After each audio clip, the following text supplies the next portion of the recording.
Hello viewers, সনিস cooking ওয়ার্ল্ডে আপনাদের স্বাগতম। চটপটি খেতে পছন্দ করে না এমন মানুষ খুব কমই আছে। তাই আজ আমি চটপটি লাভারদের জন্য নিয়ে এসেছি দোকানের কেনা প্যাকেট মশলাই ঝটপট চটপটি রেসিপি। চলুন তাহলে শুরু করা যাক। ভিডিওটা শর্ট করার জন্য আমি এখানে ডাবলিটি আগে থেকেই সেদ্ধ করতে বসিয়ে রেখেছিলাম।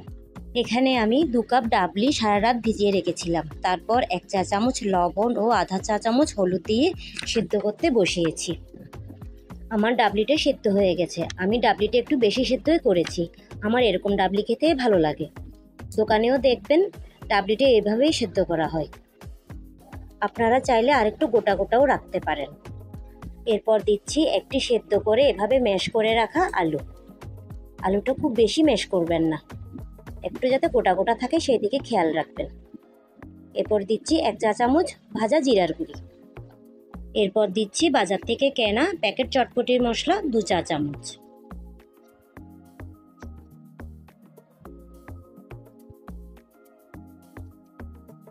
এরপর এটা খুব ভালো করে মিশিয়ে নিচ্ছি। আপনারা চাইলে অন্য একটা বাটিতে ঢেলে একটু সামান্য ঠান্ডা করে তারপর মশলাগুলো মিশাতে পারেন। আমি হাঁড়িতেই মিশিয়ে নিচ্ছি। আমি ডালটা সেদ্ধ হওয়ার পরে চুলাটা নিভিয়ে দিয়েছিলাম।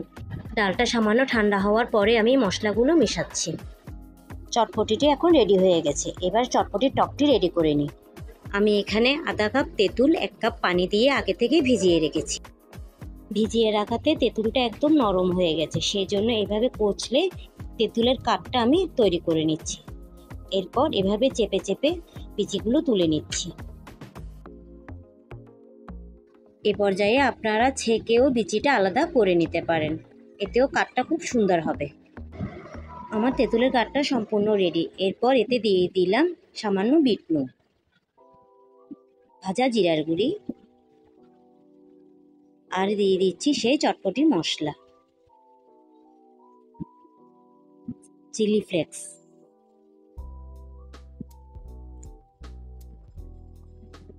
এবার দিলাম 2 চামচ চিনি। চিনিটা কিন্তু অবশ্যই দিতে হবে।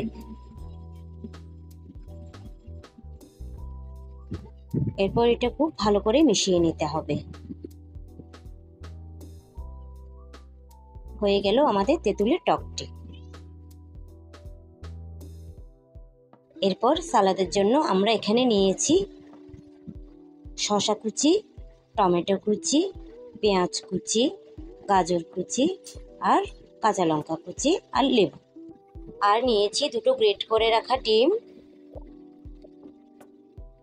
ধনেপাতা, আর কয়েকটা ফুচকা। এবার চটপটিটা সার্ভ করার পালা। আমি বাটিতে কিছুটা চটপটি তুলে নিচ্ছি।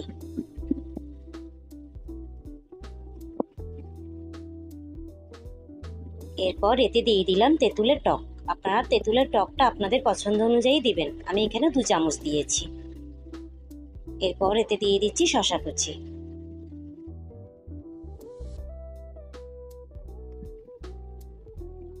এরপর এতে দিচ্ছি পেঁয়াজ কুচি। এগুলো আপনারা আপনাদের পছন্দ মতোই দিবেন, আমি এখানে পরিমাপটা বলে দিচ্ছি না। এরপর দিলাম টমেটো কুচি, গাজর কুচি, কাঁচামরিচ,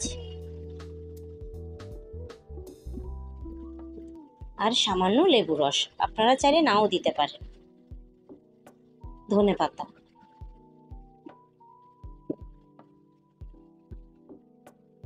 আর গ্রেট করে রাখা ডিম।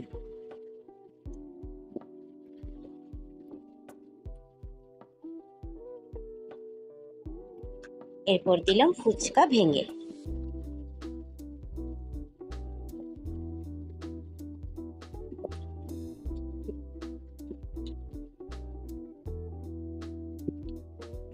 হয়ে গেল আমাদের সুন্দর মজাদার চটপটি। যারা চটপটি বানানোটাকে ঝামেলা মনে করেন, শুধুমাত্র একটি চটপটির মশলার প্যাকেট কিনেই খুব সহজে এবং স্বাস্থ্যসম্মতভাবে বাসায় বানিয়ে নিতে পারেন সবার প্রিয় এই খাবারটি, যা দোকানের চটপটির চেয়ে অনেক বেশি সুস্বাদু হয়।